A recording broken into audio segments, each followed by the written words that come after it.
My colleague Kevin and I have created something that we're calling professional renewal circles. This will be a series of gatherings that recognize that people are in a place of transition in their careers and in their workplaces. Some folks are making the decision today whether to stay, rather to be a part of the solution, a culture keeper that's going to do work as if that's the epic scene that they are in and that they must make the next moves as protagonists, not waiting for someone else, but they're going to add value. The workplace is their worthplace. Yet others can no longer find the value they're looking for at work. There's so much that's happening that's in ferment.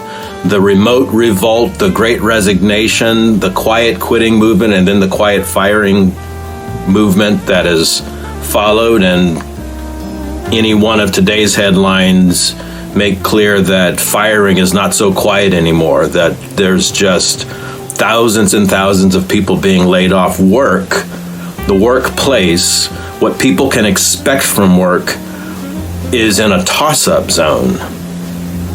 And we think that gathering other professionals together, people who have been serious about how they've invested their attention and their livelihood, and creating a space to say, is this where you are working out your worth?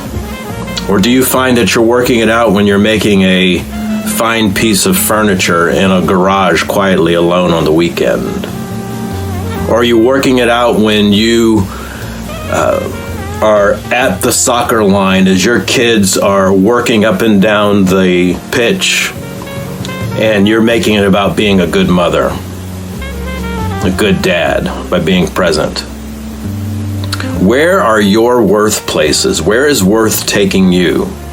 Some, it's leading away from the attention from the workplace. They're looking for something new. They are ready to launch something that they've often dreamed about. They long for what comes next. So those retirement questions start coming into play. And am I going to have what I need to live the way that I want to live? Well, we've started the Epic Turn, our first renewal circle, to get after these kinds of questions, not necessarily for midlife crisis, but for a time of discernment as to, am I living it right? Am I a good steward of the decade that I'm in and the decades that are ahead?